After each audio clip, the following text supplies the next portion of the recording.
Donnons parole aux artistes et créatrices qui inspirent une autre vision du monde. Croyons à la possibilité d'une autre société, plus douce, plus nuancée et plus colorée que celle de l'étouffante domination patriarcale. Les ronces sont là pour ça. Nous ne nous cacherons pas, nous donnerons parole à celles et ceux qui incarnent ce changement.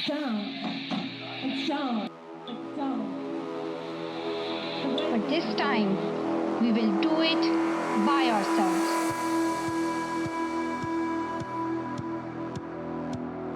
To grow up seeing a woman lead our country. And that is why I'm with her. A world in which I could wear whatever I want, say whatever I want, and express my desire however I want without fearing for my physical safety or reputation. That would be the world in which females desire and sexual. Women's rights is something that's always been something close to my heart. And to know that there are women around the world that don't have a voice, we have to use our voices and raise the awareness.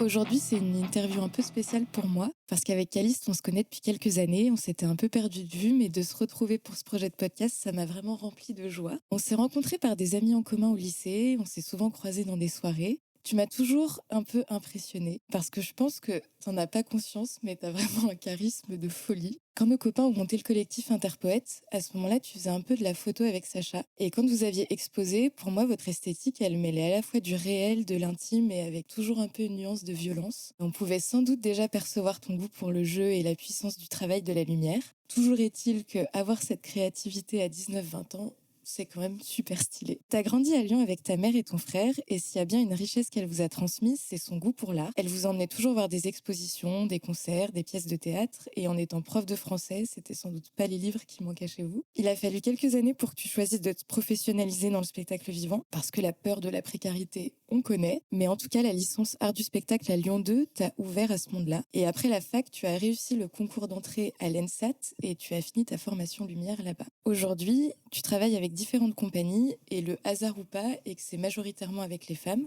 Bonjour Caliste et merci d'être avec nous aujourd'hui. Bonjour Solène, bonjour Mel, merci beaucoup. Je suis très heureuse. La première question que je voulais te poser, c'est d'abord sur le goût pour la photo. Est-ce que tu te souviens un peu quand est-ce que tu as commencé à en faire de manière un peu professionnelle, à vouloir les exposer ? Je saurais pas dire à quel moment remontent mes premières expérimentations en photo, mais c'est vrai que avec Sacha, on en a fait beaucoup ensemble et au début on en faisait avec nos téléphones. Si, je sais que ma mère m'avait offert à Noël un petit zoom, un objectif en fait qu'on clip sur le téléphone. Ah ok. Et c'était du coup un énorme zoom. Et en fait, je pouvais prendre des photos macro avec mon téléphone. Okay. Enfin, du coup, il y avait 3 objectifs différents. Et c'était trop bien, je me suis trop amusée à prendre des photos de n'importe quoi, de mailles de vêtements, mais en hyper zoom, juste avec mon téléphone, ça c'était super.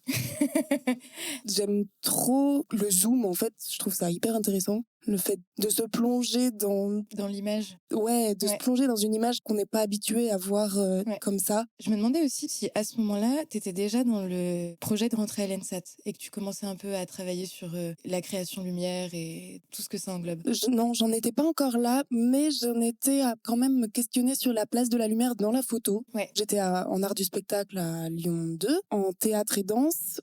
Mais du coup, il y avait deux pôles un peu différents. Voilà. Ouais. Et l'autre pôle, c'était cinéma et photo. Et j'avais une copine qui était en photo et qui, pour un projet pratique, m'avait demandé de venir poser pour elle. J'étais dans sa chambre transformée en studio photo avec un peu des lumières, des réflecteurs. Et c'était la première fois que je me retrouvais confrontée à être dans la lumière comme ça. Ouais. Ça m'a vachement interpellée, ce truc de la lumière. Et puis sur les photos, ensuite, c'est là que peut-être c'est déclenché mon intérêt. Et ouais, une créativité par rapport à ça.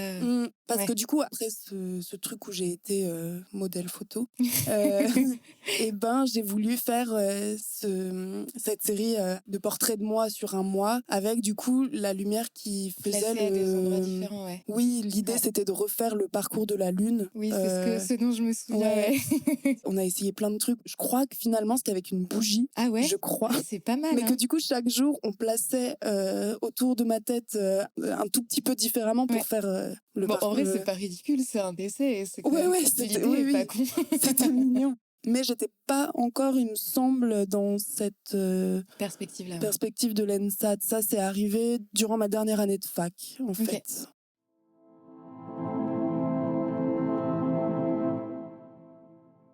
Je pense que pour nombreux et nombreuses d'entre nous, les techniciens du spectacle, c'est genre un monde qui est assez flou.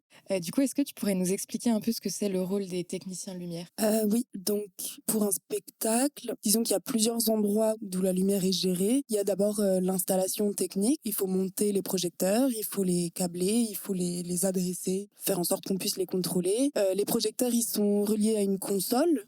Donc il faut pareil, adresser la console. C'est un peu comme de la programmation à ce Voilà, moment-là. il faut Ouais. programmer tout ça. Et il faut évidemment imaginer quelles seront les images, quels seront les projecteurs qu'on va utiliser, à quel moment, etc. Je dirais que technicienne lumière, c'est au plateau le montage des projecteurs plutôt, faire en sorte que tout soit fonctionnel en termes techniques du coup. La régie lumière, c'est la personne qui est derrière la console et qui va encoder, qui va faire en sorte que ça brille. Et il y a du coup la conception lumière qui est en amont du spectacle, du concert, de réfléchir à quel type de projecteur, Ouais, là, c'est quel la type de création source. plutôt. Voilà. Toi, t'es plutôt dans la team création lumière? Ouais, à l'ENSA, on a été formé en conception lumière, Ouais, donc là, tu travailles quand même avec les metteurs et metteuses en scène c'est ça. qui t'expliquent un peu l'esthétique qu'ils veulent avoir. Mhm. Est-ce que des fois, t'en as, ils sont en mode hyper pointilleux, ils savent et ils connaissent assez ce métier-là pour être précis dans ce que tu dois faire? Ou est-ce que des fois, c'est en mode, on te dit une idée et toi, tu dois mettre leurs mots en lumière et c'est quand même à la fois plus large parce que tu peux avoir plus de créativité, mais un peu plus difficile aussi de percevoir leur idée? Oui, il y a vraiment les deux. Ouais. Il y a vraiment les deux. Il y a des metteuses en scène qui... Moi, j'ai bossé qu'avec des hommes en mise en scène, Ok. qui connaissent la lumière, qui en ont fait ou qui en font. Du coup, c'est facile d'avoir un dialogue avec eux parce qu'ils savent expliquer, ils ont les mots, parce que c'est un vocabulaire qu'on n'a pas. Le vocabulaire de la lumière, on la voit tous les jours, mais en fait, on ne la conscientise pas, on n'apprend pas à en parler. Donc, il y en a qui savent en parler et c'est hyper agréable parce que du coup, il y a un échange... Ouais, ça y est, il y a une alchimie intellectuelle Oui. un petit peu d'un seul coup de... Ouais. Oui, et du coup, il n'y a pas à essayer de comprendre les sous-jacements de la demande du metteur en Oui, scène. il y a un langage commun, du coup, Voilà. ça facilite la création, ouais. Mais c'est aussi très intéressant de travailler. Enfin, moi, j'adore, pour l'instant, j'en suis à une phase d'apprentissage, donc j'adore travailler avec différentes personnes qui travaillent pas de la même manière. Parce que les personnes qui n'ont pas le vocabulaire de la lumière et qui ne savent pas mettre en mots leurs pensées, bah, du coup, c'est de la traduction. Il faut essayer de comprendre clairement. quelles sont. Il faut essayer Les intentions, en fait. Ouais, Ouais. pour inventer un langage commun, on peut se servir de dessins ou de photos. On peut passer beaucoup par des tableaux. T'es toujours dépendante du metteur ou de la metteuse en scène, mais est-ce qu'il peut y avoir des créatrices lumière qui ont aussi une esthétique qui leur est propre? Tu vas voir telle pièce de théâtre ou tel opéra, et toi qui connais, tu vas reconnaître et tu vas dire ah bah ça c'est inspiré, ou il y a un mouvement un peu, tu vois, artistique dans la mise en lumière. Est-ce que ça existe? Si, complètement. Et si tu as des refs à donner, tu vois, parce que moi, c'est un truc qui m'intéresse vachement. Je me dis, ben, vu que c'est quelque chose que je connais pas, je mettais pas mon intention là-dessus quand je vais voir des spectacles. Ouais, alors une ref hyper connue et qui répond vraiment à ta question, il y a Bob Wilson, qui est metteur en scène, mais qui fait ses créas lumière. Il fait appel à un régisseur pour encoder parce qu'il connaît pas les machines et les consoles. Ouais. En gros, oui, dans la création, c'est vraiment lui qui fait la créa lumière. Tu regarderas des photos, c'est très très beau, mais c'est toujours le même procédé. Et Oui, tu reconnais. Mais c'est vrai, enfin oui, mais ça se reconnaît à 1000%. Ouais. Après, il y a la mise en scène aussi, c'est pas... Ouais. Enfin, il est très connu pour sa lumière. Moi, je vois à l'Opéra à Lyon, par exemple, bon, il y a des metteuses en scène différentes qui travaillent là-bas ou qui sont de passage. Mais après, il y a un truc avec la lumière dans l'opéra que je trouve assez fou, quoi. Hyper déterminant aussi sur le caractère de la pièce, sur les chanteurs et chanteuses lyriques qui sont là. Je sais pas, il y a un truc que je reconnais vachement dans l'Opéra de Lyon. Il y a vraiment une esthétique qui est assez moderne en plus. Depuis qu'en fait on s'est vu et qu'on a commencé à parler de ça, je me suis dit ah mais ouais, en fait il y a aussi plein d'autres métiers qui sont déterminants dans le style de l'esthétique en fait. Et je trouve que c'est un truc il faut absolument aller voir, quoi. C'est hyper intéressant. Bah, en fait, le concepteuriste lumière travaille avec toute une équipe artistique, metteur en scène, mais scénographe. Les costumes, c'est hyper important en lumière parce que la couleur des costumes, les matériaux utilisés, ça ne réfléchit pas du tout de la même manière la lumière. Les décors couleurs aussi, ouais. Pareil pour les décors. C'est un travail collectif de folie en fait. Voilà, en fait, il faut vraiment réussir à se mettre au service de la pièce. Ouais. Généralement, c'est le travail du metteuse en scène de réussir à réunir toutes ces entités-là, tous ces métiers pour en faire une unité et un truc riche, mais qui est une entité. Oui, matérialiser l'idée, quoi. Voilà. Ouais. Et du coup, en tant que conceptrice lumière, il faut réussir à se mettre au service de tous ces éléments-là. Ça n'empêche pas d'avoir son esthétique. Même moi, en fait, je commence à me rendre compte que j'ai une esthétique particulière. Et à l'ENSAT, Ouais. dans ma classe, on est 6 en lumière. Enfin, on était 6 puisqu'on est sortis. Et c'est vrai qu'à chaque fois qu'on voyait le travail de l'un ou l'une d'entre Oui, nous, tu savais dire qui ben, est-ce qui faisait évidemment. quoi. Et on ça, était c'est là, mais stylé oui, quand ça même. c'est tellement romane. Mais tu t'en rends pas compte toi en fait. Non. Mais ouais, c'est Et là, trop je stylé. commence à m'en rendre compte, je commence à me dire, ah mais en fait, oui. C'est pour ça je que fais j'ai toujours trop la même hâte d'aller chose. voir tes spectacles aussi. Ça m'intéresse trop.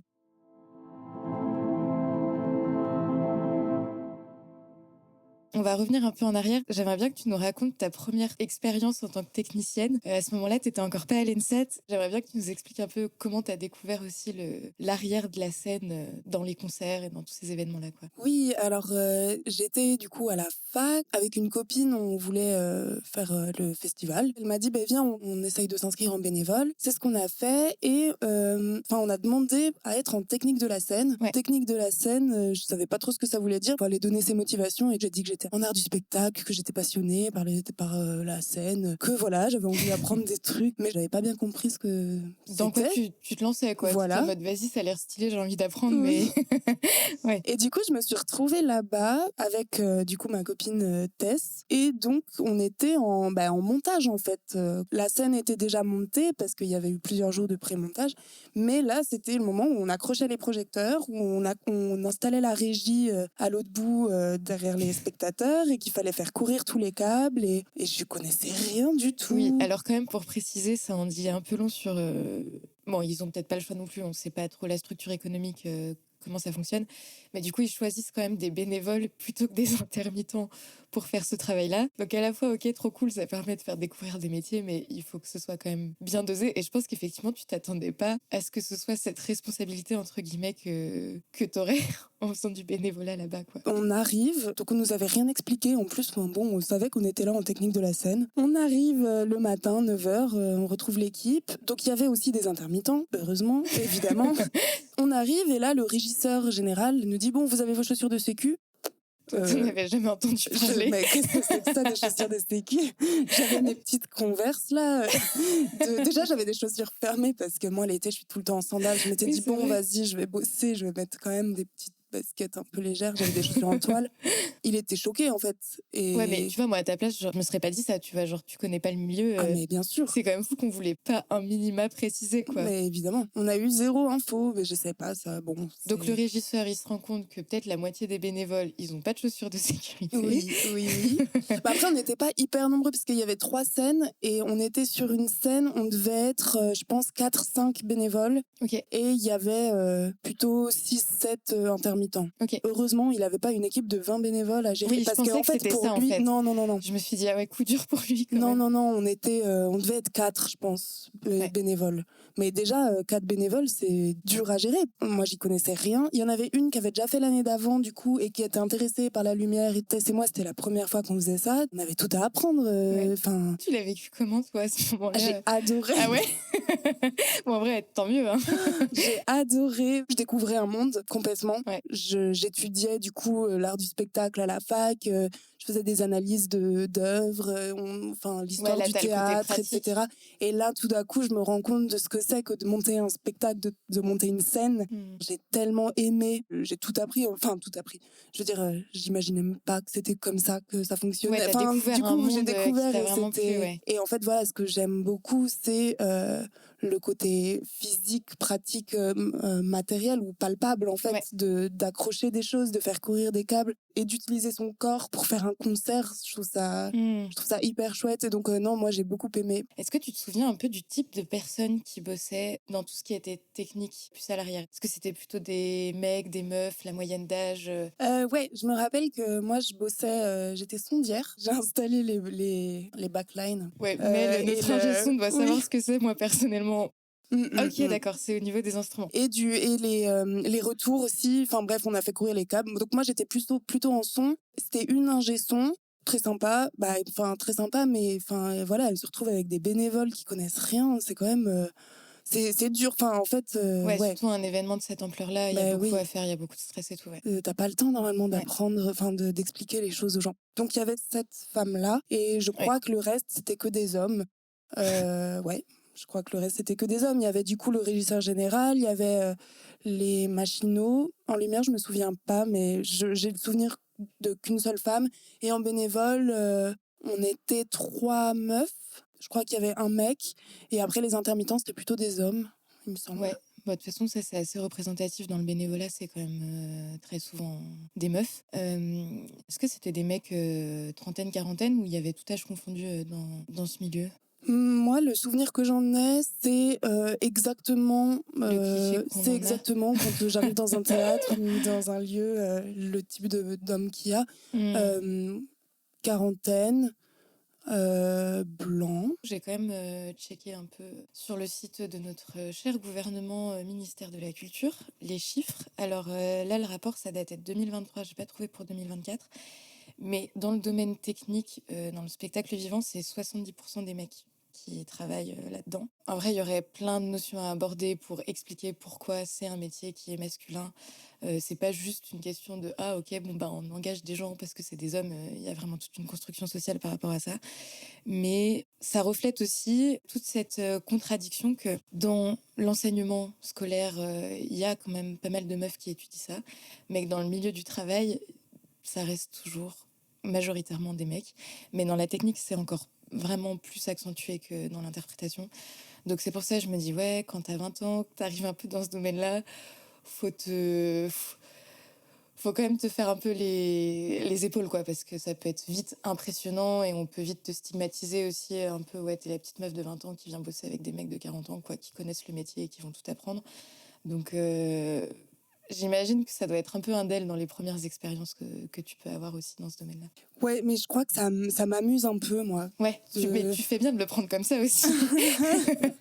J'ai un peu l'impression que avec les autres, on est en train de mettre un petit coup de pied dans la fourmilière. Oui, que c'est en train de bouger aussi maintenant. Ouais. J'ai l'impression que voilà, en arrivant sur un plateau où il y a que des hommes qui forcément font des réflexions sexistes à des moments. Juste que le fait d'être là et le fait de faire le même taf qu'eux et parfois mieux. Pas toujours. Mais j'ai l'impression que déjà, juste ça fait bouger les choses. Et, ouais. Oui, ça prend du temps que les choses elles changent et qu'on puisse prendre l'espace aussi. Et que bien les sûr, mentalités changent. Ouais. Est-ce que ça, à l'ENSAT, les profs, ils pouvaient vous en parler de leurs propres expériences aussi, surtout si c'est des profs meufs? Oui, en plus, j'ai eu des super intervenantes. Je sais pas si on a eu plus d'intervenantes femmes, mais on en a eu pas mal, des conceptrices. Ok. Et notre responsable de parcours s'appelle Christine Richier. Je sais pas quel âge elle a, mais elle a commencé à bosser dans les années 80, qui était un moment décisif pour la conception lumière. Et c'est une esthétique pour la conception lumière et le théâtre en règle générale. C'est un moment où la lumière a pris une place très importante et qui a une esthétique très propre à ce... moderne, je sais pas, mais en tout cas très propre à ce moment-là expérimental.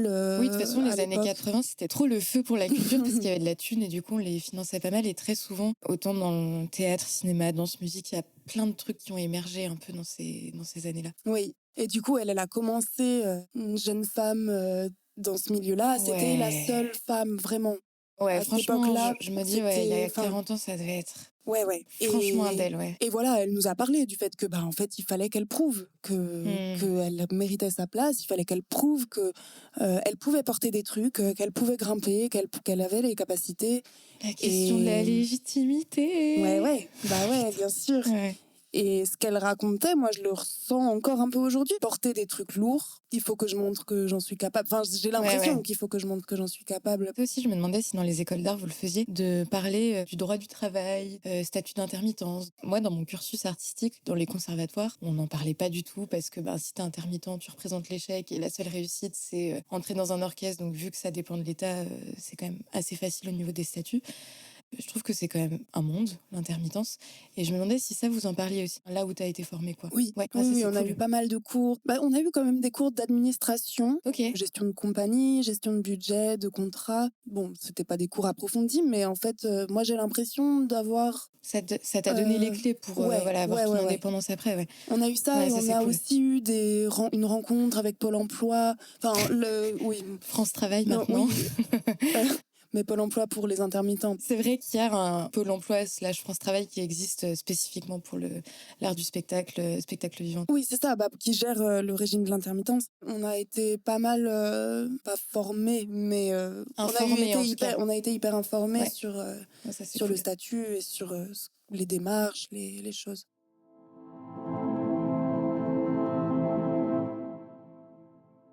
Je me souviens que tu m'avais raconté une histoire que tu avais vécue, voire une ou deux histoires que tu as vécues dans une grande institution culturelle lyonnaise. On va pas citer le nom parce qu'on n'a pas envie d'avoir des problèmes.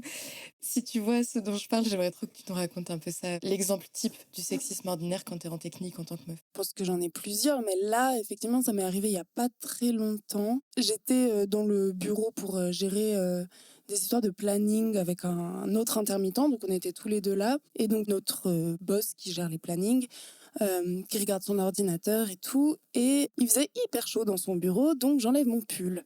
Je me retrouve donc en débardeur. Et là, depuis son ordinateur, il dit à l'autre intermittent ah, est-ce que tu peux ouvrir la fenêtre? Il fait trop chaud là. Oh, regarde, en plus, elle est obligée de se mettre à poil. Donc En déjà, parlant de moi. Voilà, déjà se mettre à poil, ça ne va pas. Et puis de dire, elle est obligée, donc il t'objectise de ouf, quoi. C'est comme si t'étais pas là, il pourrait te parler directement en te demandant est-ce que tu souhaites qu'on ouvre la fenêtre? Mais non, il parle au gars et il parle de toi. Enfin, ça me sidère. Donc déjà, il dit ça. Et récidive 3 minutes plus tard, parce que du coup, il faisait hyper froid dehors. Du coup, je remets mon pull une fois que la fenêtre est ouverte.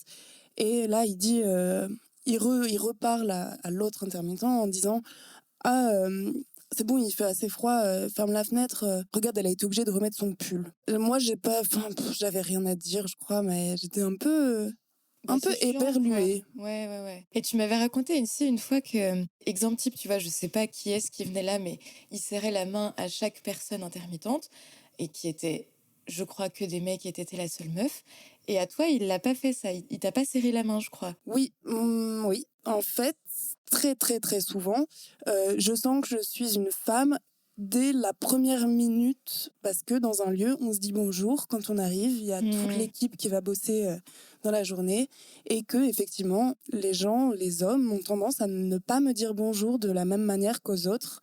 Et Oui, du ils coup, ont pas l'habitude de voir des meufs dans ce monde du si, travail. ils n'ont pas l'habitude, il y en a, mais ils n'ont pas l'habitude de leur dire bonjour de la même manière. C'est encore pire en vrai. Bon, j'ai pas envie de les diaboliser, quoi. Dire que ils font exprès parce que t'es une meuf. Et limite, c'est encore pire parce que ça veut dire que c'est méga intégré en eux. J'arrive pas à comprendre le chemin de pensée, tu vois, pour être un peu mal à l'aise comme ça, tu vois, parce que toi, t'es là, tu demandes juste à être traité comme les autres, quoi, tu vois, c'est normal. Et je comprends pas pourquoi il y a ce malaise de parce que t'es une meuf, on sait pas trop comment te dire bonjour. Enfin, ça, je trouve ça quand même hyper étonnant, quoi. C'est Enfin, très surtout aujourd'hui. étrange. Et il y a 2 types de façons de me dire bonjour. Généralement, ils se serrent la main entre eux. Donc, ils serrent la main à tout le monde. Et à mon égard, soit j'ai le droit à une bise. Enfin, bon, voilà. Donc, ils me font la bise. Donc, il y a vraiment cette... proximité. Oui, il y a de la proximité. Et puis, un héritage de... Effectivement, aux hommes, on serre la main. Aux femmes, on fait la bise. Soit, ils ne me font pas la bise, mais ils me tendent le poing pour me checker. Alors, trop bizarre. Ils viennent de serrer la main à tout le monde. Et moi, au lieu de me tendre la main, il me tend un point. Il y a un côté moins officiel, quoi. Enfin, genre, il est trop chelou. Mais du coup, je trouve ça vraiment frappant et édifiant de voir que, en fait, dès les premiers instants, en fait, t'es considéré autrement, voilà. En fait. Ouais. Et en fait, j'ai posé la question, du coup, à mon amoureux qui est régisseur lumière aussi. Et je lui ai parlé de comment on me disait bonjour, de la manière dont on me disait bonjour. Et je lui ai demandé comment lui, il disait bonjour aux intermittentes. Ouais. Et il était un peu dans le flou parce qu'il m'a dit que lui, en fait, il faisait hyper attention à comment il leur disait bonjour parce qu'il n'avait pas envie de les mettre mal à l'aise et qu'il n'avait pas envie d'être intrusif et que du coup, effectivement, je sais pas s'il leur disait bonjour différemment des hommes, mais qu'il était beaucoup plus attentif et que jamais il leur ferait la bise, mais que du coup, il était un peu plus distant avec les meufs pour éviter de les mettre mal à l'aise. Dans la discussion, il y avait un truc de... en fait, c'est vrai que je les considère peu autrement. Différemment, ouais, parce exactement. que- Il y a un côté qui paraît moins spontané, moins Voilà. naturel. C'est fou que ça soit une question, en fait. C'est Oui, ça le truc, oui, c'est oui, ça le oui. problème. C'est que ce soit une C'est question très de étrange. ah, mais si je fais ça, ça pourrait être interprété comme ça, et du coup, ça serait déplacé et tout. Mais en fait, nous, ce qu'on demande, c'est juste d'être traité comme n'importe qui. Donc, serre-nous la main et ça se passera très bien. Oui. Quoi. C'est vrai que je me dis, moi, si je bossais dans ce milieu-là, comme on en parle souvent avec Mel, notre ingé son, des fois, elle me raconte des dingueries de sexisme et tu sais, un peu de virilité comme ça qui prend la place. Et je me dis, mais franchement, je serais vite impressionnée. Enfin, je sais pas si impressionnée, c'est le mot, mais genre, si je suis pas dans un moment de ma vie où je suis au climax avec moi-même et ma confiance en moi, je pourrais vite être bouffée par un environnement qui est quand même... on va toujours tester, quoi. Genre, ah, ok, est-ce que tu vas être autant stable et solide qu'un mec, quoi. Tu vois, j'ai l'impression que c'est souvent ce à quoi tu dois faire face. En même temps, c'est du sexisme ordinaire et c'est là dans les équipes avec qui je bosse, il y a aussi beaucoup de sympathie et d'échanges simples et chouettes avec des hommes de 40 ans qui de temps en temps font une blague déplacée trop bizarre et que je suis là mais pourquoi? Bon, c'est ponctuel, c'est souvent, mais il y a aussi juste Oui, il faut de pas en la faire une simplicité généralité en mode aussi. le monde du travail, c'est que ça. C'est juste que je Il pense y a que de c'est ça. important de le souligner, voilà, que ça Ouais, oui. existe et que ça existe encore. Mais fort heureusement, il y a aussi des gens avec qui c'est complètement chill et t'as plein d'expériences professionnelles qui sont vachement OK. Oui, et puis même avec les gens qui font de temps en temps des remarques sexistes Oui, il y a un déplacées. truc qui paraît structurel, en tout cas, je trouve. Oui, mais c'est ça. Il y a effectivement des fois où, des jours où je suis un peu moins en forme et où j'arrive et il y a que des hommes et je suis là, en fait, là, j'ai pas trop l'énergie. Ils me font peur, en fait. J'ai peur des hommes. Et Ouais, après, ça, je bon, comprends bien. au bout de 10 minutes, c'est bon. Mais c'est vrai qu'il y a des fois où, t'arrives, il y a que des hommes et t'es là, bon, j'espère que ça va le faire. Et en fait, ça le fait. Moi, je suis jamais tombée sur des monstres. Non, mais t'es amené à avoir un peu de la vigilance, en fait, parce qu'on sait que ça peut Oui, être un oui, oui. environnement qui est Oui. pas tout le temps très chouette. Mm. Donc, mais ça, je pense que même on est dans un moment de la société où, de toute manière, vu qu'il y a quand même pas mal de dénonciations, ce qui est cool, mais très peu de restructuration pour préserver les personnes qui peuvent être potentiellement victimes, on est toujours, nous, en tant que meufs, on a appris à être dans de l'hypervigilance aussi, donc ça prend de l'énergie, et je comprends que parfois, t'as pas cette énergie-là pour faire genre, allez, ça n'existe pas, tout va bien se passer aujourd'hui. Oui, c'est ça. Il y a des jours où il y a un peu La lassitude, l'abattement, en fait. lassitude. Ouais, clairement. Et puis, il y a des jours où au contraire, c'est genre, bon, que des mecs, ok, En mode ça va être combatif cool, aujourd'hui, ouais. on va... Mais bon, globalement, c'est quand même des ambiances... Enfin, moi, les ambiances de travail dans lesquelles j'ai bossé, c'est quand même des ambiances qui sont Oui, sympas. on veut pas du tout diaboliser l'environnement et Oui. l'environnement professionnel. Hein. Fort heureusement, ce n'est pas que ça, mais c'est aussi important d'en parler pour aussi toutes celles qui peuvent le vivre, de se dire voilà, il peut y avoir du bien comme il peut y avoir du mauvais et ça dépend pas non plus que de toi. Non, puis clairement, on se sent femme. Ouais, ça c'est... Moi, je me sens femme dans Ouais, certains... c'est encore un métier qui est tellement genré que ça fait Ouais. que ça se ressent direct, quoi. Bah oui, Ouais. au moment du bonjour, je me sens femme. C'est clair. Rien que là, ta journée, elle commence comme Ouais, ça. t'es en c'est un mode, peu... allez. Bon.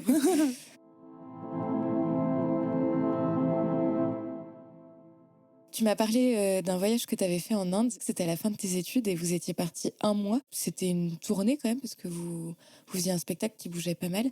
Et là, tu avais quand même une responsabilité. Tu devais gérer des équipes en lumière. Est-ce que tu peux nous raconter un peu comment ça s'est passé? Tu es quand même à l'autre bout du monde, quoi. Donc c'est un environnement culturel qui est super différent. Oui, c'était une expérience incroyable. C'était une chance dingue. C'était du coup en mars-avril, 1 mois et demi de tournée. C'était avec l'ENSAT. C'était une collaboration entre le théâtre d'Adishakti et l'ENSAT. On y était allé une première fois en août dernier pour la création du spectacle. Donc c'était un metteur en scène de la troupe d'Adishakti, Vinay Kumar, Nimi Rafel qui a écrit le texte, pareil, troupe d'Adishakti, Midou et Suraj qui étaient 2 comédiens de la troupe. Donc ils étaient 3 sur scène et le metteur en scène. Et nous, on arrivait de l'ENSAT avec 4 actrices, un scénographe, une costumière, une sondière et moi en conception lumière. On a fait la création en août dernier, en Inde, vers Pondichéry, dans le théâtre d'Adi Shakti. On est venu jouer en France à l'ENSAT en septembre et on y est retourné en mars-avril pour faire la tournée des Alliances françaises. Enfin, c'était les Alliances françaises qui nous programmaient. Ok. Et on a joué dans 7 lieux différents, 7 villes différentes. Ouais, 7 lieux différents en un mois, c'est ça? 1 mois et demi. Ouais, un Ouais. mois et demi, parce que je me suis dit, c'est quand même... Enfin, même là, ça reste dense quand même en termes de programme. Ouais, il y a eu des moments très denses et puis on a eu aussi une semaine de vacances un peu. Ouais.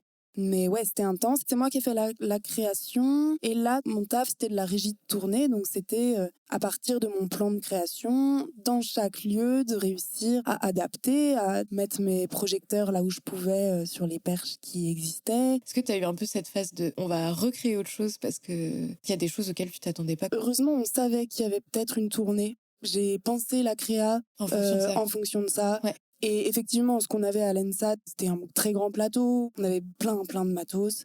Donc effectivement, c'était une adaptation. Mais j'avais pensé la créa pour une tournée en Inde où ils n'ont pas forcément de projecteurs LED, par exemple. Ok. Du coup, j'ai pris que des projecteurs traditionnels pour pas être confrontée à ce genre de problème. Donc en fait, ça, je l'ai pas trop mal géré. Est-ce que tu avais une grosse équipe de techniciens qui bossaient pour toi à ce moment-là? Techniciens, techniciennes d'ailleurs, hein, je sais pas si tu as eu... s'il Alors y avait des en meufs. Inde, il y avait que des hommes. Il y avait Ouais. que des techniciens. J'ai pas croisé une seule femme en technique en Inde. Enfin si, une qui s'appelle Purple, que j'adore, qui fait partie du théâtre d'Adi Shakti. Ok. Mais c'est la seule. Et puis on en a parlé un peu, elle et moi. C'est De la ce monde-là, seule ouais. un peu. Enfin vraiment, c'est assez dur. Mais du coup, effectivement, on arrivait dans un lieu et là, il fallait monter le plan de feu du spectacle. Et je me retrouvais avec des équipes d'hommes. Parfois, il y avait un seul mec pour tout monter. C'était long. Ouais. Parfois, il y avait 8 personnes. Ok, c'était un peu en mode random. Ça Tu dépendait savais pas trop à quoi t'attendre. Complètement. Puis les lieux étaient très différents les uns des autres. Il y avait des Ouais. théâtres, des grands théâtres, des grandes salles. Et puis il y avait des tout petits trucs où il fallait monter à l'échelle. Ou même, il y a un lieu, il n'y avait pas de grille. Donc j'ai dû faire un plan de pont, de structure à monter parce qu'il n'y avait pas de perche. Du coup, j'ai dû faire un plan avec des ponts mobiles comme dans les festivals. J'avais jamais fait ça. Bon, bah, au moins t'as appris des trucs. Mais ça Voilà, peut j'ai être, appris. Ah non, mais j'ai appris tellement de choses.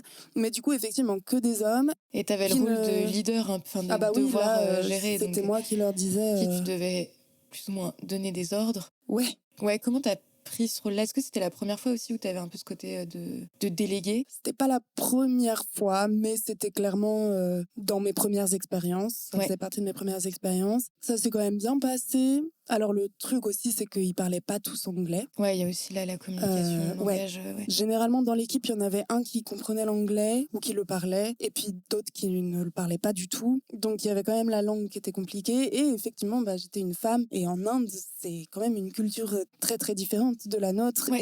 Et effectivement, j'ai senti que dans certaines équipes, pas du tout. Dans certaines équipes, c'était hyper Hyper chill.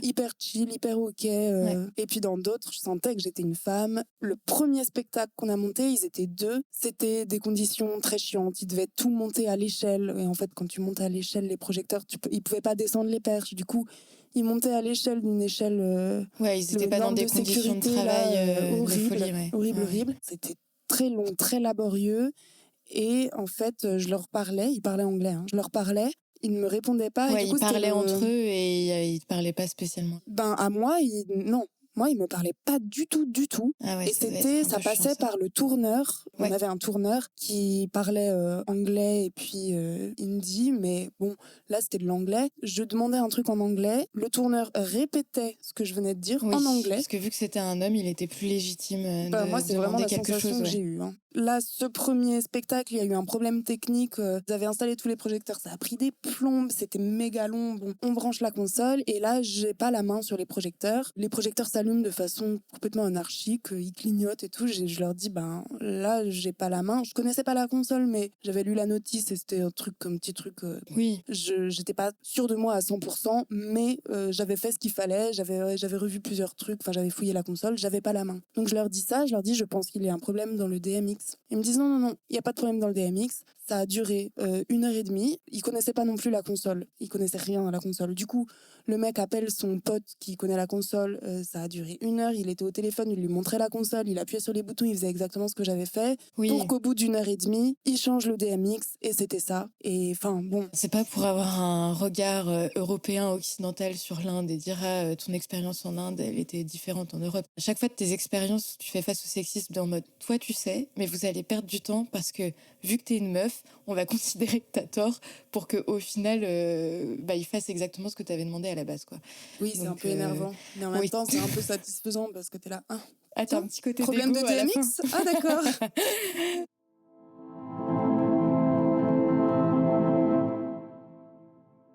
Aujourd'hui, il me semble que... Alors, tu l'as peut-être encore pas, mais tu vas bientôt avoir le statut d'intermittence.